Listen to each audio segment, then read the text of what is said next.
All right, good evening, everybody. Welcome to the Parks and Community Services Commission meeting of Thursday, September 8th, 2022. I now call the meeting to order at 6 o'clock p.m. It's wonderful to see everyone. Thanks to all participating at home and here tonight. We'll begin with the Pledge of Allegiance, and Commissioner Ashendorf, would you be so kind? Yes, thank you, Chair. Please stand if you are able. Put your hand over your heart and join me for the Pledge of Allegiance. I pledge allegiance to the flag of the United States of America and to the republic for which it stands, one nation, under God, indivisible, with liberty and justice for all.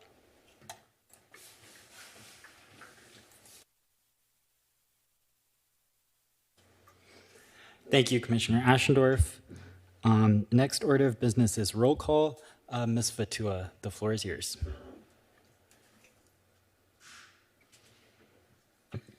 So, one moment. All right, since everyone is present, go ahead and place on your, let me see. Roll call, actually. All right, Commissioner Glab. Here. Commissioner Ashendorf. Present. Commissioner Murphy. Chair Rutherford. Present. Okay. Vice Chair Dorn Parker. Here. Commissioner Brown. Present. Commissioner Andrade Vallarta. Here. All right, we have a quorum. Awesome. Thank you, Ms. Fatua. Next matter of business is public comment for items not listed on the agenda. Comments are limited to 3 minutes per speaker.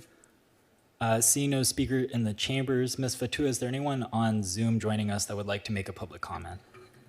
If they're up, yes, I have, sorry if I butcher your last name, Steve Shack. You may now speak.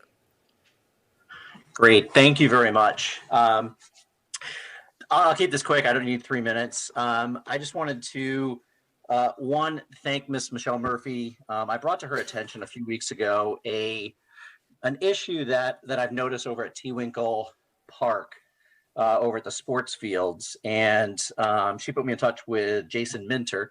So I know the issue has at least been brought up, and they're looking at it, but you have 4 fields that are all back to back to back. And my daughter plays softball and in field 3. And unfortunately, field 1 is where the older kids play. And oftentimes foul balls are just flying into the stands. And this past season, I know we had multiple parents and kids that almost were hit with foul balls. I mean, sometimes we were lucky and they yelled foul. Half the time they didn't, though. So, we travel around to a lot of different fields in the county, and, most of them have some type of protective netting over the stands. And, Jason said they were exploring it, and I certainly hope that, we can get this issue addressed, sooner rather than later, because the next season is starting up here with opening games this weekend, and I don't want to see someone get hit in one of the games. And I will yield back the rest of my time. Thank you. Thank you, Mr. Shack. Are there any more public comments, Ms. Fatua? If there are any other members of the public who wish to speak, please raise your hand. This is items not pertaining to the agenda. Chair, I see no other hands raised. Awesome, thank you. We will now close public comments for items not on the agenda. Next matter of business is commissioner comments. So in no particular order, we will start with Commissioner Glab. The floor is yours.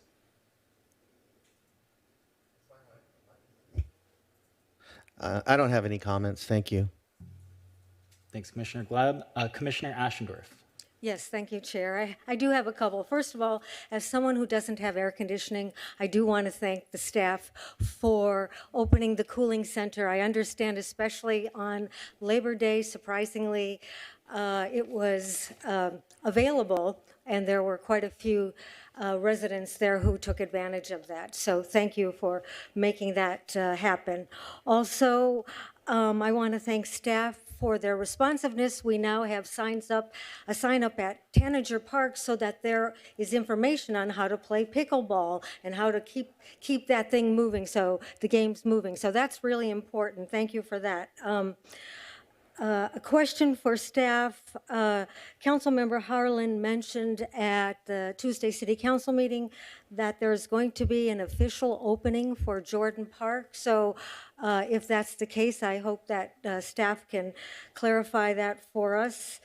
Ribbon cutting on last week at the Dungan Library for the musical instruments was really well attended and quite the event, and it was a real display of partnership for the entire community. And if you haven't seen it, it's available to view on the city's YouTube website. So, and the members of the Friends of the Library are playing some musical tunes for you.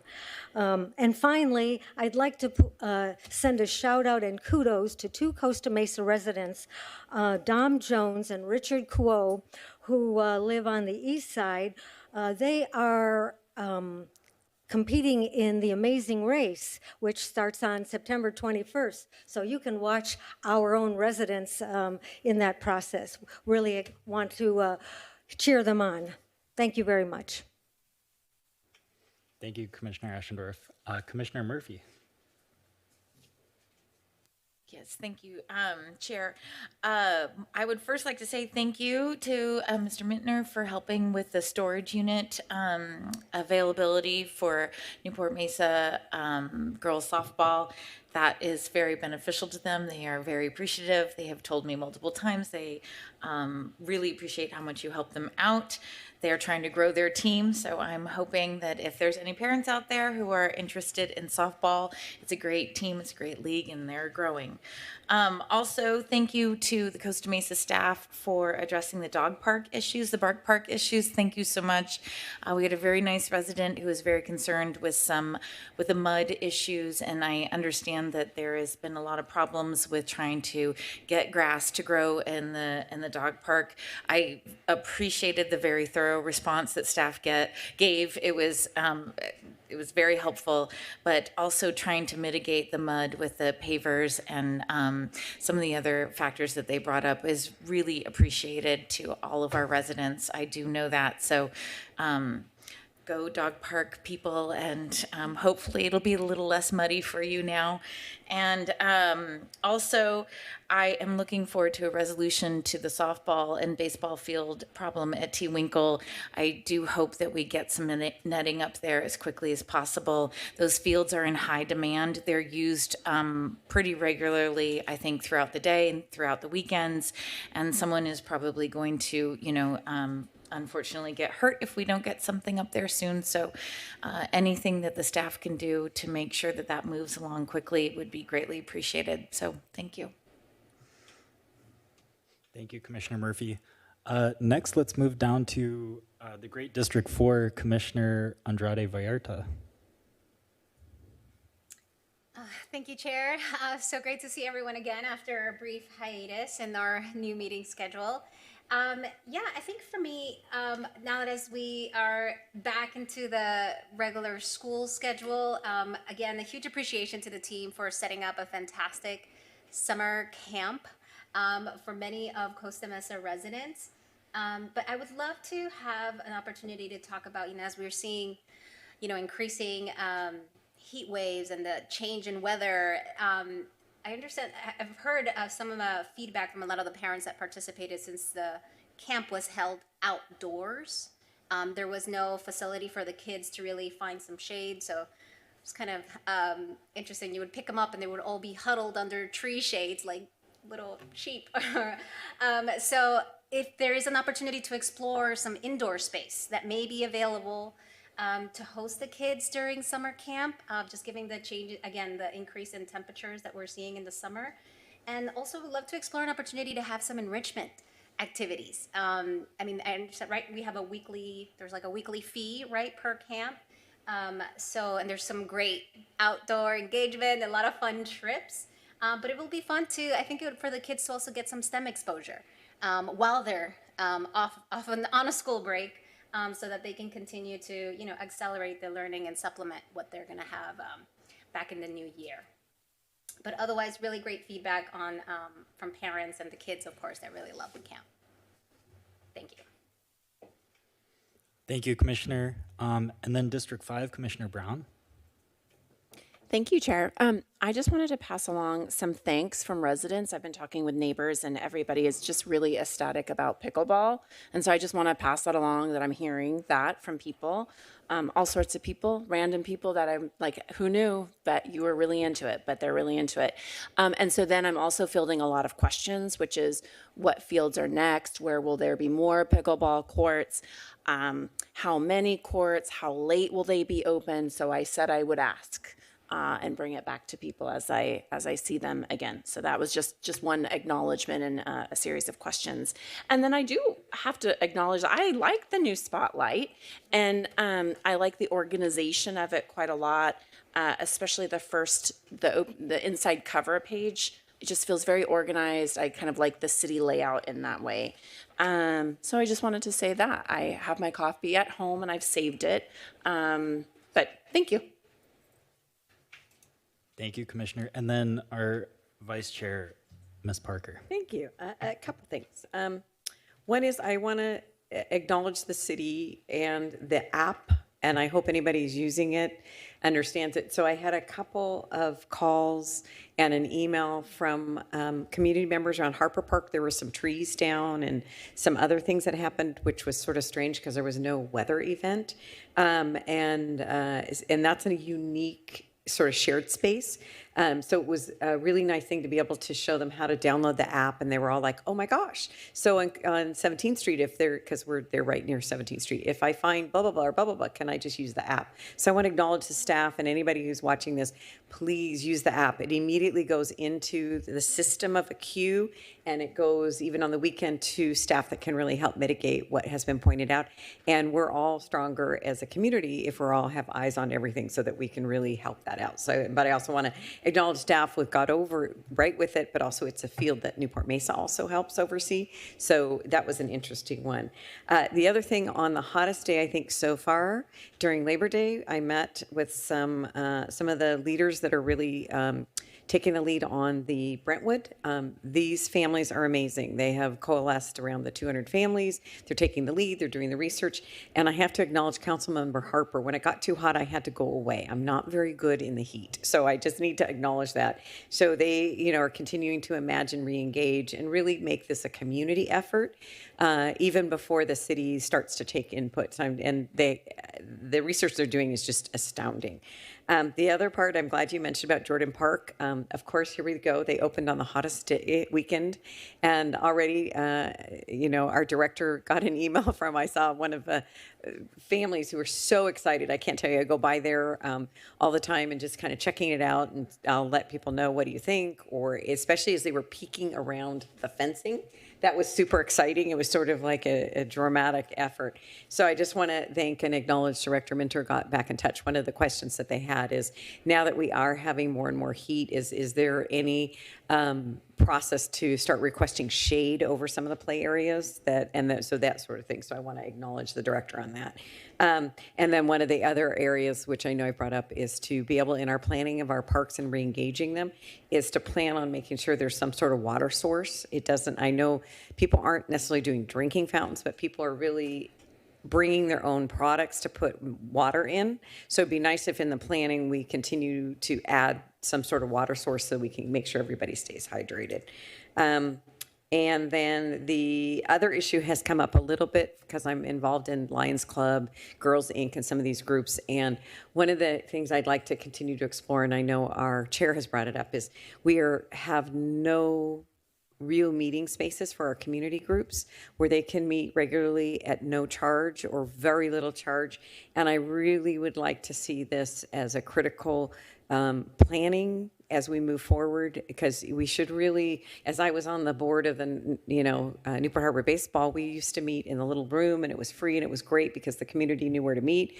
Our board meetings were always there, and I know Girls Inc., they like to utilize the local spaces as they're planning in the local communities, and especially our Lions clubs. We have 2 Lions clubs, so I would like us to move forward on that, but it's been something that now that we're back in and people are feeling more comfortable meeting in person, that's an issue that's come up. And lastly, I just want to thank the staff for moving our PAX meetings. So it's earlier in the month, so thank you. And I know Director Minter, that was one of his goals that he was hoping to do, so we'd be more engaged. So thank you very much. And with that, those are my comments.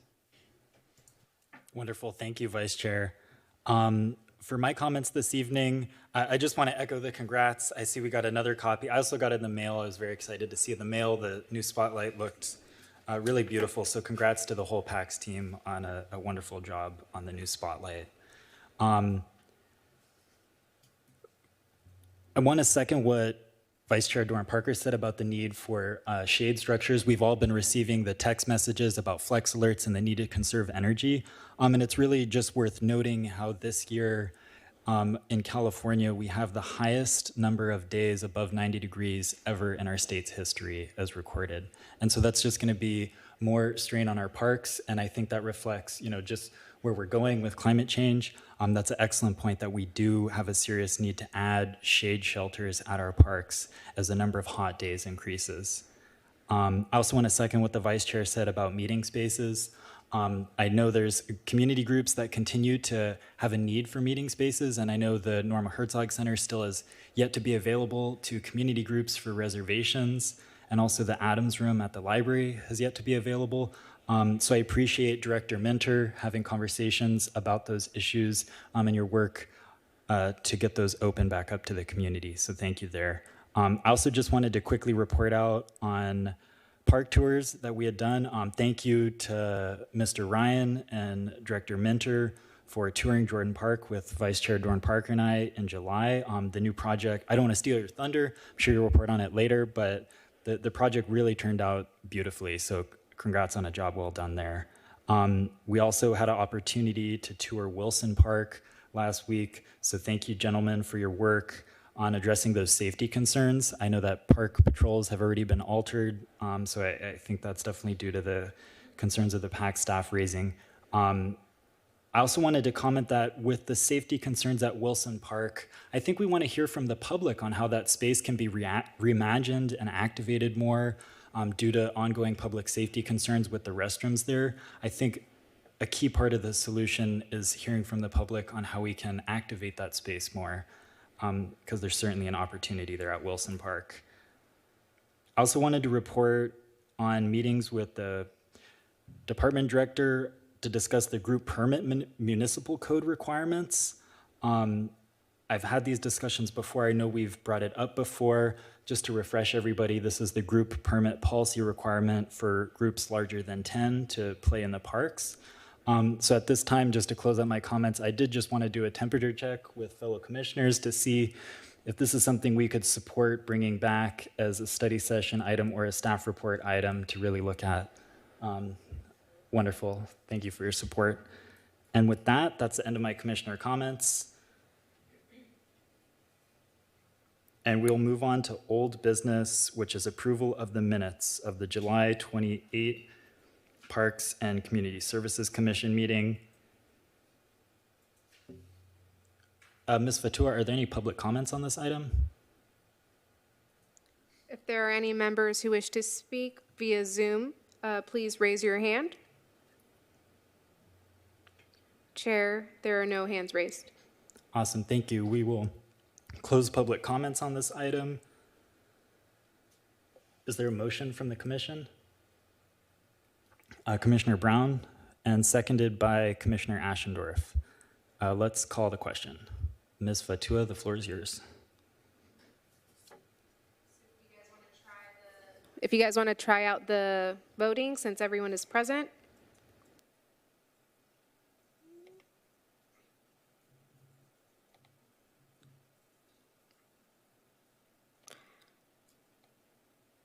Motion carries 7-0 to approve the July 28, 2022 minutes. Awesome. Thank you, Ms. Fatua. Next, we're going to hear from Director Minter on the open space master plan update. This is just a report on actions that are going on, but without further ado, I'll turn it over to you, Director Minter. Thank you. Thank you very much. This is an update of the update, or an update on the update, however you want to look at it. I just wanted to make sure that was brought to the commission attention and anyone, city council or public wise, to make sure they are aware, because next October 13th meeting is a very important one. It's one where we will hear from our consultant after 10 months of research and refreshing of some of the work and community outreach that was done back in 2017 and 2018. It will all be synthesized, put together in an amazing presentation that will be shared with you as commissioners and any members of the public that wish to attend.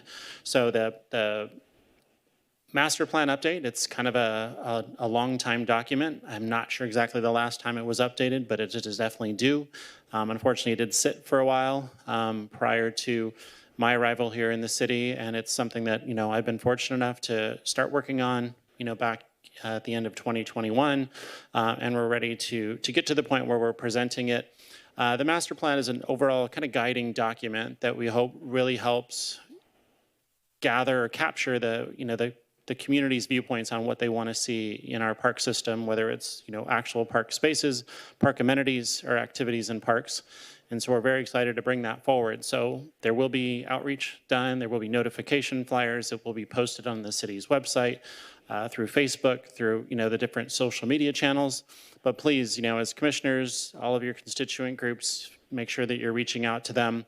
It is an opportunity for them to come in and hear what's been shared. I think that's the most important part is, information has been received from a variety of sources, including, stakeholder questionnaires, stakeholder interviews, city council members. Many of you did the questionnaires and were interviewed as well.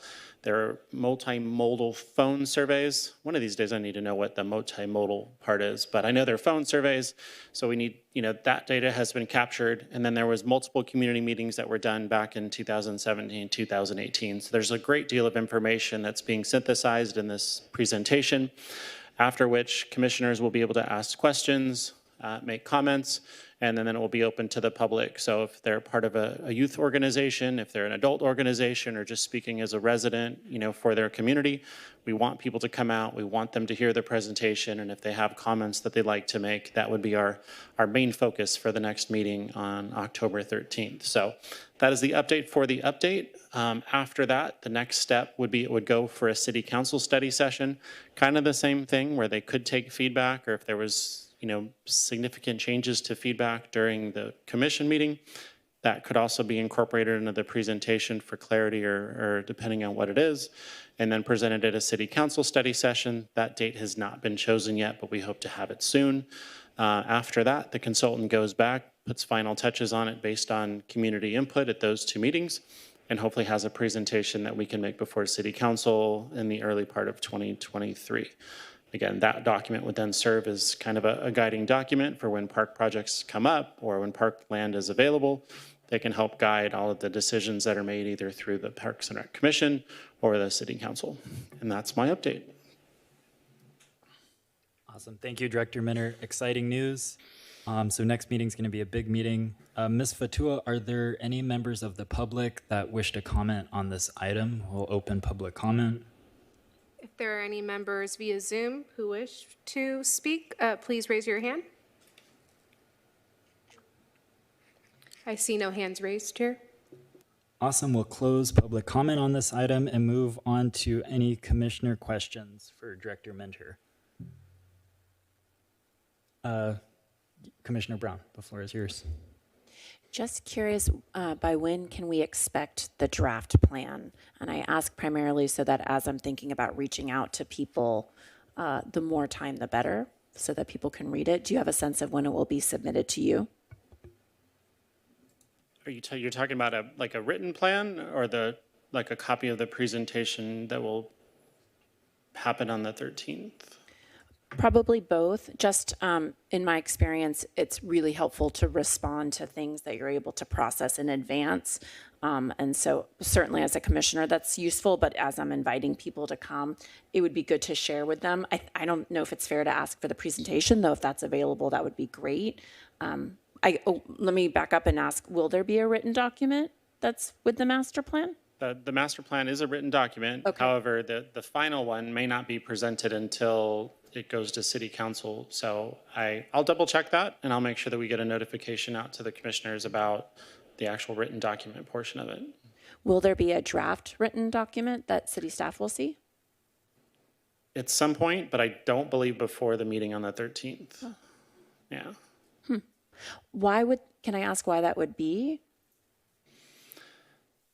The presentation, the compilation of data, I don't believe I'll have a chance to review it prior to. I don't know if that becomes public information prior to. But that's something I can get clarity on and make sure that I share the process of when that scheduling happens. But at this point, I don't anticipate having a paper draft or a hard copy draft prior to the 13th, but I can double check. I know I do have interim meetings that I'll do, check-ins with the consultant. That's interesting to hear, just because when we solicit input from people to have something substantive to read and to process and to think about, I think will yield better feedback. So if there is an opportunity to get a public document, even though it could be clearly labeled as a draft document with the understanding that it's still very much in development, I think that would certainly go a long way for my personal understanding and the constituents who might want to come and weigh in on it. Thank you. I know I do have copies of old drafts that were put together back in 2017, 2018, but most of that data has changed or been altered because of it. So I will see what I can get from the consultant. Vice Chair Dorn-Parker. Piggyback, I guess the question I have is when our agendas post, there's backup material. And I guess that's what I'm looking for, so that we're encouraging, this is the time for the open meeting, the presentation, and the comments to sort of update from what people gave in 2017 to see, because especially post-pandemic, there's been a lot of different ideas of how to use open space, what's needed. And I also think, as we talk about pickleball, that not even sure that was in the original, because it's now such like an amazing growth factor.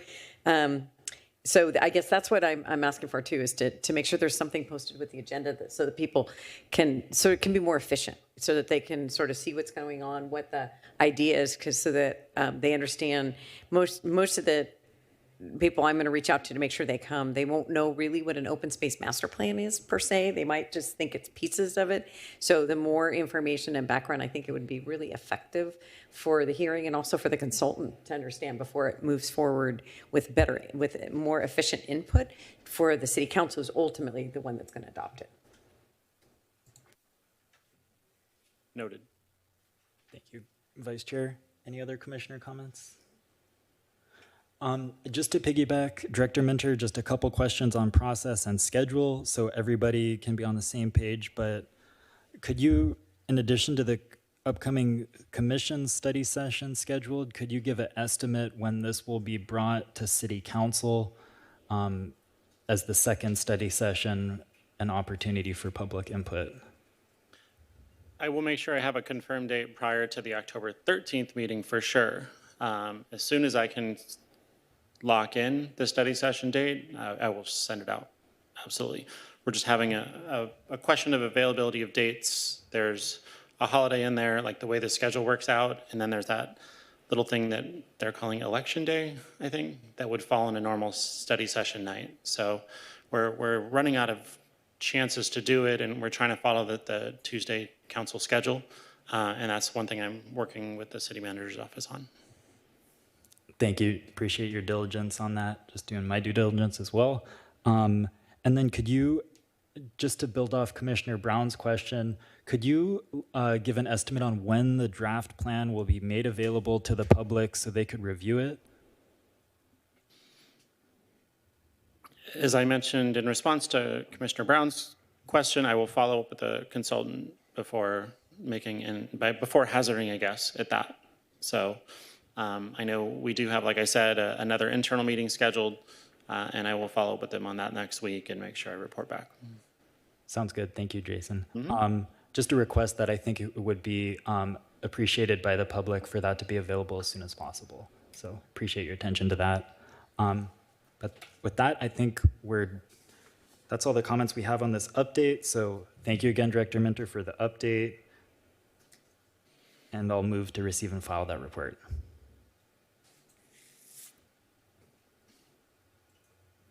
And then we just have 2 items of new business, which are monthly reports.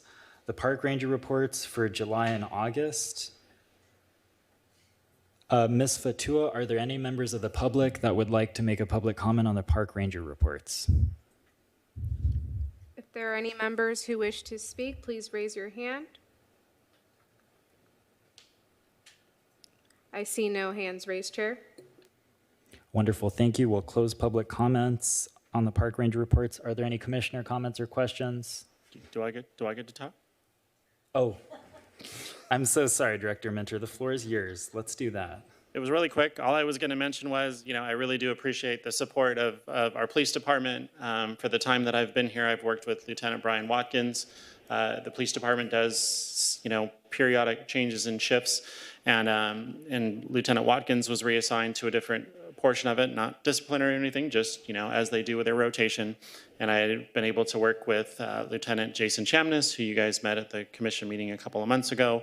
I recently learned that he too had been now reassigned to another assignment, but that the officer, the sergeant that was here also assisting with that presentation has recently been promoted to the rank of lieutenant, and he will now be taking over. But I really do appreciate their due diligence with our changing commission schedule. The timeline for getting information back to the agenda process is much shorter.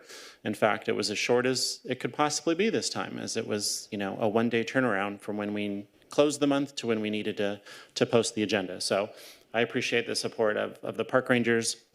I believe they may have called somebody in on overtime just to make sure that we got our report necessary for this agenda. So it's very much important to us and to them. And with that, the reports are before you. Wonderful, thank you. And we appreciate all of our park rangers and all they do. I know that's a hard job, so appreciate it. Commissioner Glab had a question. Yeah, I was just curious, the definition of off-trail violation, just what that would consist of. Is just somebody not on the trail, or? I was looking, I'm looking at the reports. Am I behind? Oh, okay, all right. If you're referring to the Orange County Code, Section 2-5-46A, is that the one you're referring to? Well, I was just looking at the police reports, the monthly reports, and I just didn't know what an off-trail violation is. There's a lot of them, so I was just curious what that is. Yeah, if it's off-trail, the county code, I believe that would be more specific to Talbot Park as opposed to Fairview Park. Where there are designated trails and there are areas that you are not supposed to be off-trail. Okay. But because it's the county code section and not the municipal code section, I can only imagine it would be applied to those areas that are more the county. Okay. Thank you. So Vista Park, where Vista Park overlooks, it kind of gets into that Talbot Park area. 26 citations for off-trail, that's a lot. People need to stay on trails. Stay on the trail. Thank you, Commissioner Glab. Are there any other questions? Wonderful. Seeing none, we'll move to receive and file the park ranger reports. And then the last item of new business on our agenda is the director's report. So the floor is yours, Director Minter. Thank you very much. A couple things, and then a few more after that. First things first, this is, I believe, the actual first official meeting of the Parks and Community Services Commission. So we skipped the last one. Previously, we were still waiting on our 30 days. So congratulations, you're all Parks and Community Services Commissioners. I did have a staff member that we wanted to introduce. It's someone that's recently been promoted in our department. Her name is Katia Viteri. So she is kind of an understudy right now to Laura and kind of learning the ropes of what it takes to run a meeting. should Laura ever not be able to attend, or maybe if she gets a vacation approved or something like that. We want to have backup staff, but I do want to say that, Katya, since she's been a full-time member of our team, and she did come over and she was working behind the counter in a part-time capacity for a while, but was recently promoted and has really done some amazing things behind the counter. Maybe the public might not see it, but cleaning things up and, changing the way the boards are laid out, and just really had a huge impact in just the first few weeks in a full-time capacity. So it's a pleasure to have her on board.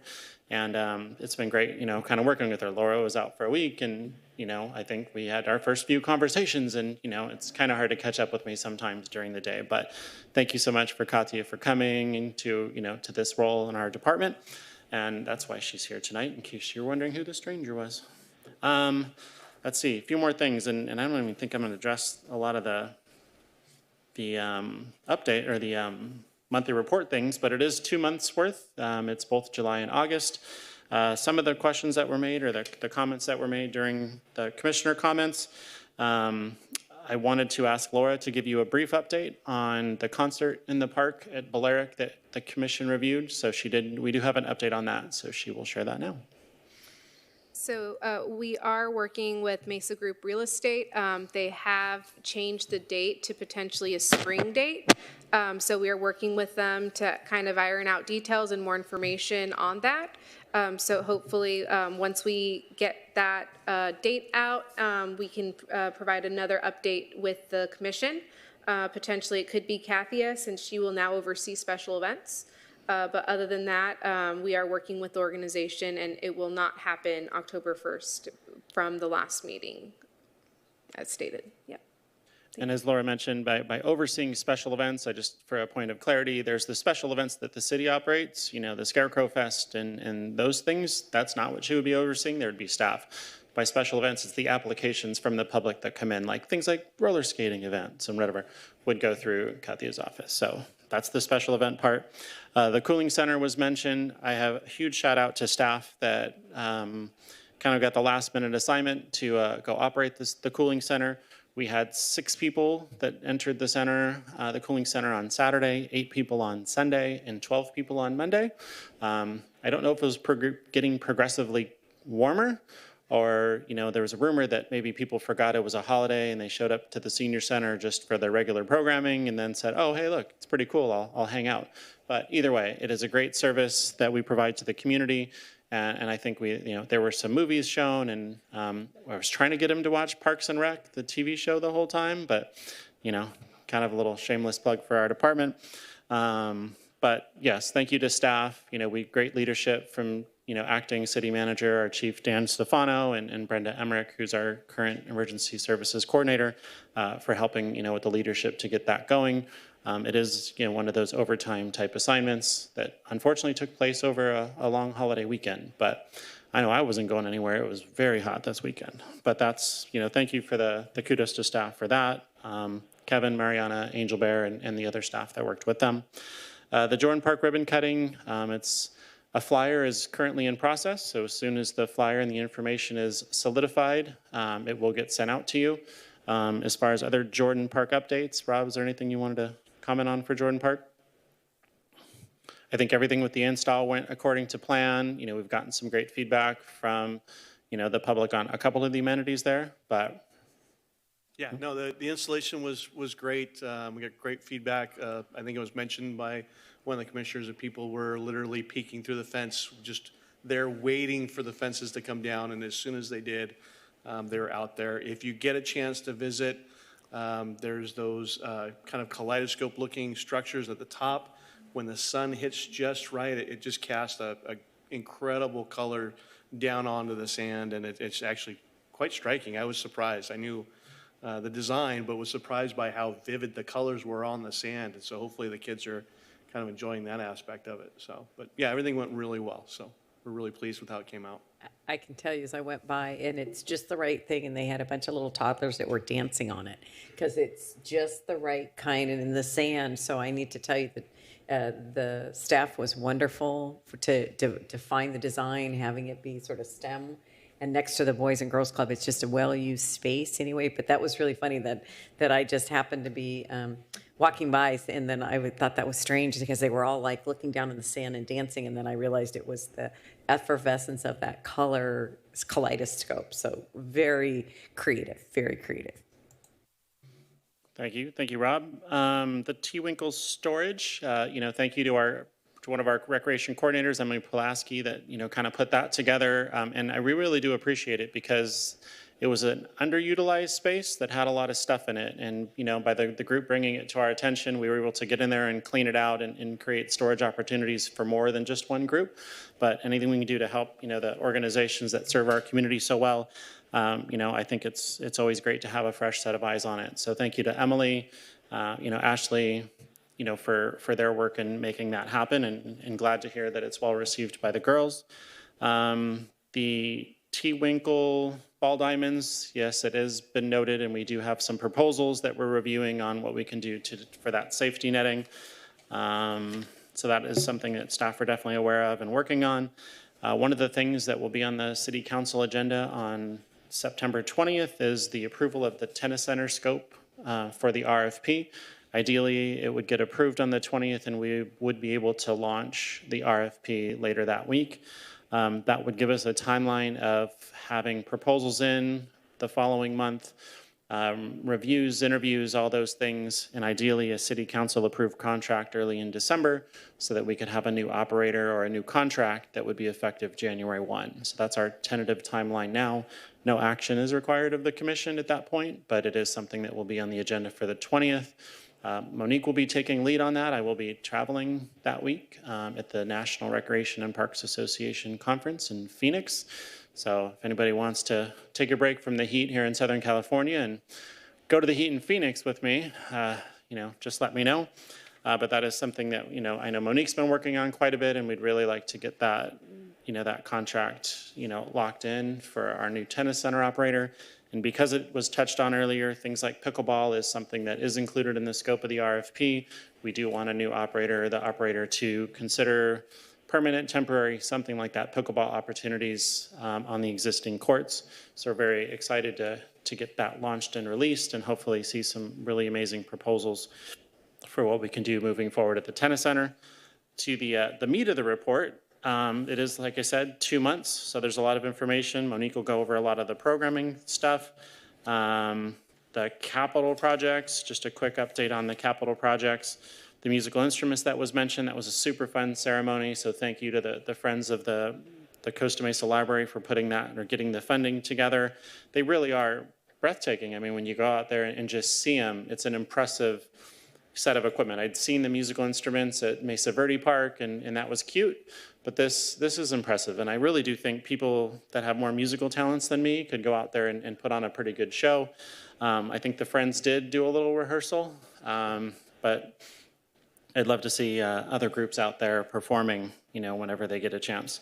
We mentioned Jordan Park. The Herzog patio continues to be a struggle, but we are planning on October 1st at least having a rental program for that, and staff will be following up on the Adams room at the library. So that is something we're working on now.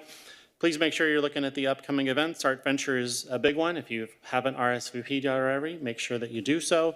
And then some of the other events that are taking place in October, make sure you have those on your calendars. We'd love to have the commissioners there, have your badges on, and handing out business cards, or conducting your own outreach at our different special events.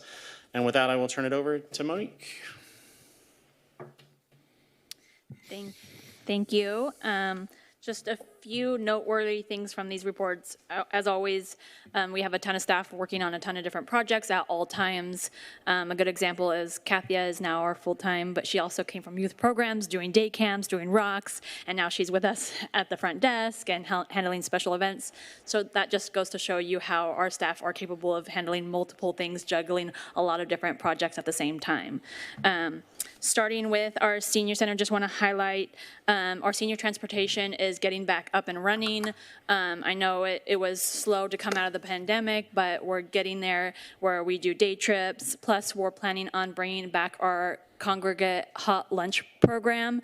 So that's a really exciting thing where we would serve hot lunch to about 50 seniors every single day, Monday through Thursday. So they're prepping to bring that in partnership with Meals on Wheels, so that's really exciting in that aspect.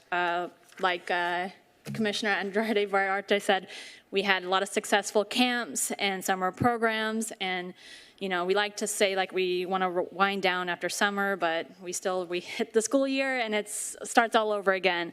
As Director Minter said, we have Art Venture coming up next weekend. This is a very big deal. We have our art specialist, Lorette Garner, working, and Ashley Thomas working on this, but really it's all hands on deck for all of our staff.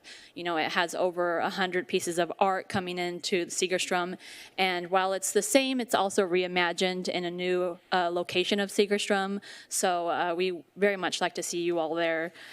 I also like to highlight our adult basketball league. That's come back for the first time since the pandemic closed everything, which was really great. We had 5 teams, and now we're expanding to 8 teams, and I think now we're expanding to 2 nights, which is really great. An adult basketball league is a great source of revenue, also brings the community together. So if you know anybody that wants to join a team, you can always contact Emily Pulaski. We have a free agent list if anybody wants to play, and they play at the Downtown Recreation Center. Just a few things. Our ROCKS program continues, as a lot of our after-school programs continue to be full, and we take, in case you have anybody wondering, like, how can I get in? We encourage everybody, put yourself on the wait list. We have people that, drop out for different reasons. Maybe they find alternative daycare, so getting put on the wait list is not a no all the time. So I always encourage everybody that if you are interested, just put yourself on the wait list, and we will try to get everybody in as quick as we can. And just going forward, giving kind of props to Emily and our sports user groups, but really Rob and his team. We had the Chargers training camp over the summer. And as you know, after the Chargers leave, we have a really quick turnaround, and Rob and his team really worked with the Chargers and all the maintenance in the grass to get those fields looking really nice for AYSO to have their tournament this past weekend. And AYSO Commissioner and President said it's the best the fields have ever looked after the Chargers have left, and so I really like to commend Rob and his team for that.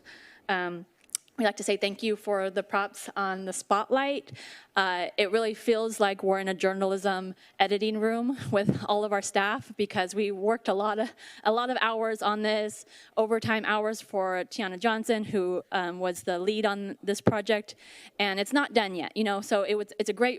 We're continuing to talk about it, get input, and expand it. We really want to see more information, make it a really well-rounded magazine for everything, parks, community services, city information, so that everybody can have this one-stop shop for information and who to call and who to contact and what programs we have. And so we are looking at, expanding the information, expanding contract classes, creating new adaptive programming. So just all around, it's not done yet, but it's a good start. And so just commending everybody for a lot of hard work on that. And I guess last but not least, I know the Bark Park was mentioned. I think it was closed today now. For the small dog park is closed for renovation, while there's a section of the large dog park roped off or sectioned off for small dogs. But I'm not too sure about the improvements to the small dog park area, but I know that Rob can give more information if you guys had questions on that. So, and that's it. And that concludes the director's report, unless we want to do the tongue twister, the small dog park? Small dog park? Yeah. Rob, you give it a go now. And that is the monthly report for the months of July and August. Awesome. Well, thank you. It's a wonderful report, so appreciate all your hard work. It's clear that a lot of hard work has gone into this. So, Commissioner Murphy, the floor is yours. Sorry, one quick question. So there was one thing about that one resident had commented on, was that she wanted she wanted the gate lock lowered to be ADA compliant. Do you have an update on that? Yes, that was completed yesterday. Yay! Yeah, all the gates had the latches lowered down to be ADA compliant. Great, wonderful. And so then, and the pavers are in to get rid of the mud, right? Or that was about to happen, I thought, what they said. Yeah, I believe the pavers were in the process of being installed yesterday. They should have been completed by the end of the day, but I wasn't wasn't there to verify, but they were starting that piece of it as well. Wonderful. Well, thank you for taking such good care of the Bark Park, small and large. Thank you. Thank you, Commissioner Murphy. Are there any other commissioner questions or comments? Commissioner Vallarta, the floor is yours. You know, I was just looking through your fabulous report. Thank you so much. I was just reminded of the partnership with IKEA. And so I forgot to mention this, but it was a fantastic resource fair. I know you guys partnered or were present. So thank you so much for your involvement at that event. It was a fantastic resource fair to support our local school district, and it had such a great turnout. So thank you so much for making that happen. And I also wanted to ask, where are we, or at what phase are we with the Ketchum libel updates or renovations? Finishing up the scope to bring on a landscape architect to take it over. So working with Rob, there's a few other projects kind of in that area that we might try to lump together in some way. But that is a funded project, just trying to finish the scope to get it launched. And I do want to commend, Laura did help put this report together in less than a day. So, you know, the timeline, you know, there's things that you have a goal and you don't always realize exactly what that means. Well, when we found out the October meeting was on the 8th, it's like, all right, well, that means we have to close the month and have the agenda ready on the 1st. So kind of a perfect storm this month, but it won't be like that every month. But thank you, Laura. Awesome. Vice Chair Durham I just had a Parker. follow-up question with your report, and it has on there about Brentwood Park.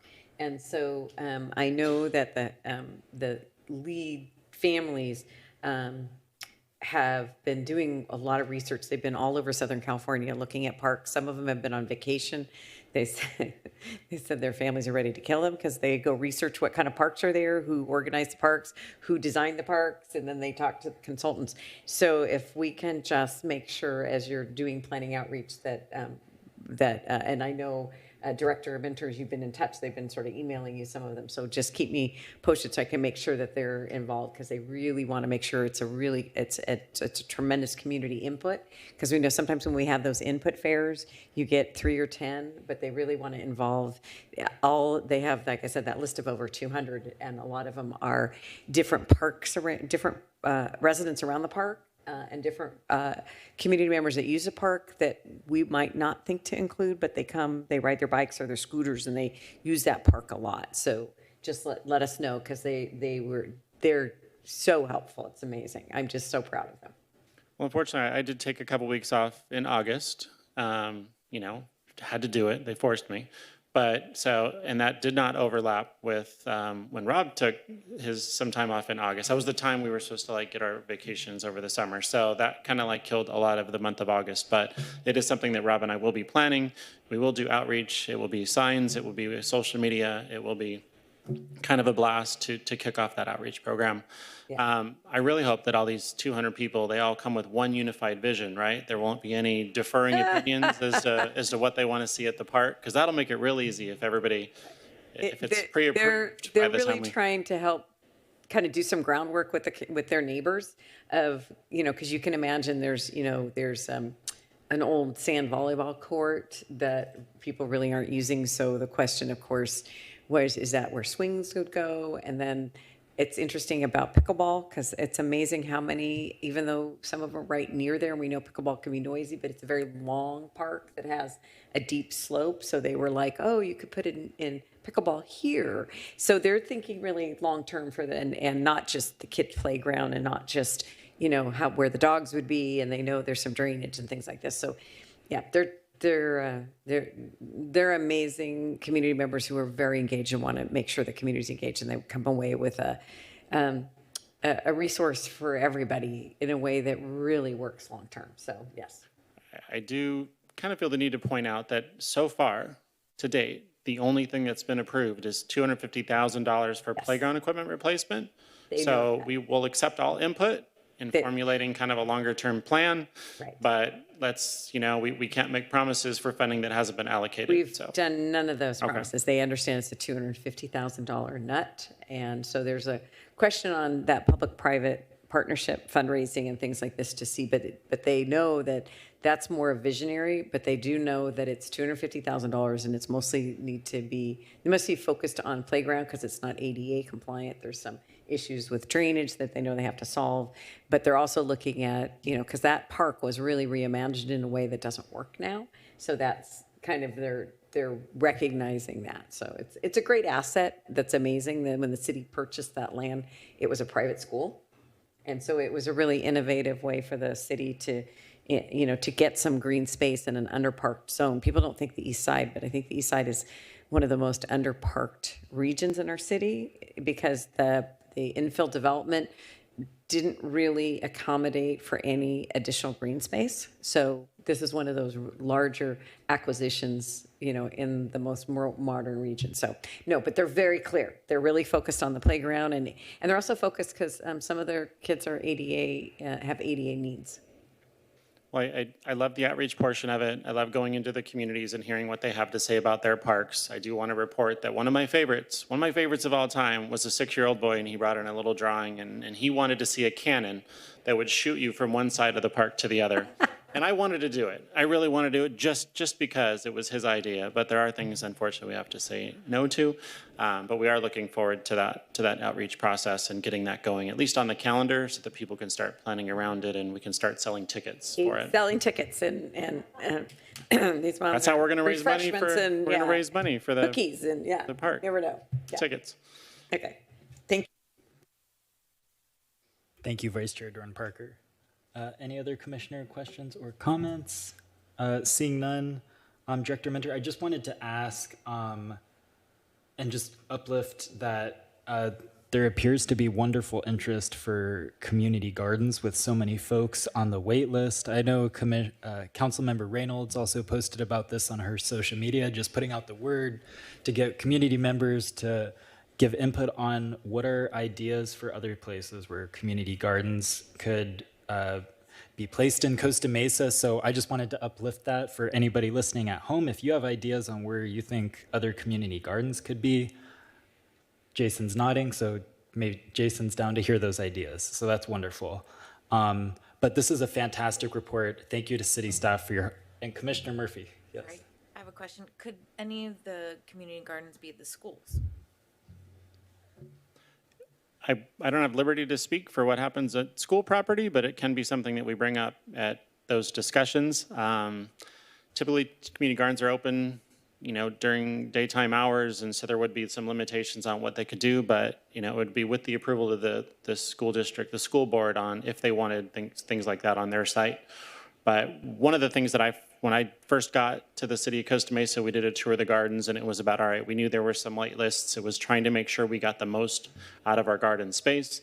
We were trying to add plots in the back, add some stand-up garden plots that were maybe a little bit smaller. So really trying to explore the current gardens to get the most out of them. But yes, they are a very community accessible amenity, and it would be about finding a space for them in the right area, yeah. I was just at Polarino actually yesterday, and they have a little school garden, and it's kind of fallen into disrepair. And the principal was saying how much they would love for some more additional support of that little garden.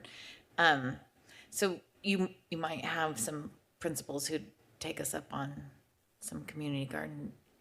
I know schools have great programs where they're teaching the kids to do it, and it would be up to the principal or working with the district on, do they want the public to have access to those gardens and what would the conditions be? But that's definitely an avenue we can explore. Great, thank you. Great idea. Thank you, Commissioner Murphy. And then just my last question was, I think it's really exciting to see the explosive interest for pickleball at the Downtown Recreation Center for those numbers. And I know our city council and mayor are strongly supportive of more pickleball in Costa Mesa. This is a theme, of course, but I'm just wondering, Director Minter, if there's anything you can share about future plans for pickleball courts with the commission tonight. I can share that, yes, we are working on additional pickleball opportunities, but do not want to put the cart before the horse and talk about potential locations that haven't been, vetted internally. We don't have tons of opportunities right now. I think Tanager was a very, I'd say easy, but I don't want Rob to throw anything at me.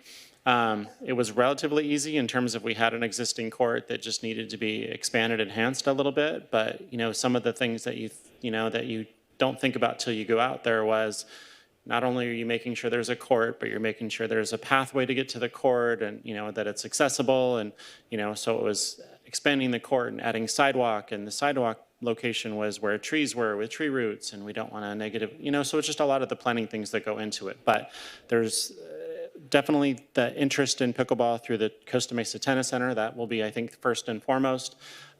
We would like to think that we could easily add somewhere between 2 and 8 courts there. They will not be free courts, most likely, like they would be at a park, but at least you would be able to make reservations and have access to pickleball courts. But that is not confirmed. That is, subject to, approval and through the agreement that we would have with the operator for the tennis center. But yes, we are constantly looking for new locations for pickleball. Wonderful news. Would that be an additional revenue opportunity for the city to have pickleball at the tennis center? If there are pickleball courts installed at the tennis center with rental, then yes, it would be an additional revenue opportunity for the city. If they're at parks, then most likely not. They would be free to the public. Oh, for sure. Just to be clear, that question was just about tennis center based on what you had said about them being for rentals. Most operators of tennis centers now, they do have revenue opportunities in the form of pickleball. 4 or 5 years ago, in my experience, the pickleball players were more hesitant to pay. But I think it's, the courts are so scarce that they, it's, as long as it's reasonable, they like having the guaranteed space as their sport continues to evolve. Awesome. Well, thank you for that. Well, just on the vein of future park projects, I did want to give Rob and you and the whole team props. It was really wonderful, the result of the Tanager Park project and how you were able to be creative with that allocation and bringing it under bid and be creative. So I think we'd love to see more of that, as you have these projects coming up, especially with what you were talking about, Rob, at Jordan Park. It's really a beautiful result with how that park project has come together. Absolutely wonderful. So yeah, we're excited to see more of that and let your imagination run wild. So I think that brings us to the end of the director's report. Thank you, Director Minter and team. At this time, we will have any additional staff member comments. So Mr. Ryan, Ms. Villasenor, Ms. Fatua, if there's Mr. Yang, we see you back there. Thank you for joining us tonight. But if there's any other staff comments or anything you're excited to share about, we'd love to hear it.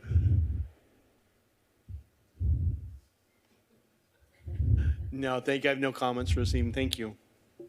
Monique wanted to share that it's opening night for the NFL. So, if that, Oh, if that so we encourages gotta- anybody to wrap up the meeting, we're happy to go support that event. Well, wonderful. Well, thank you all for joining us tonight. Thank you to PAX team for your amazing work. We will adjourn until our next PAX meeting on October 13th, 2022. Have a good evening, everybody. Thank you.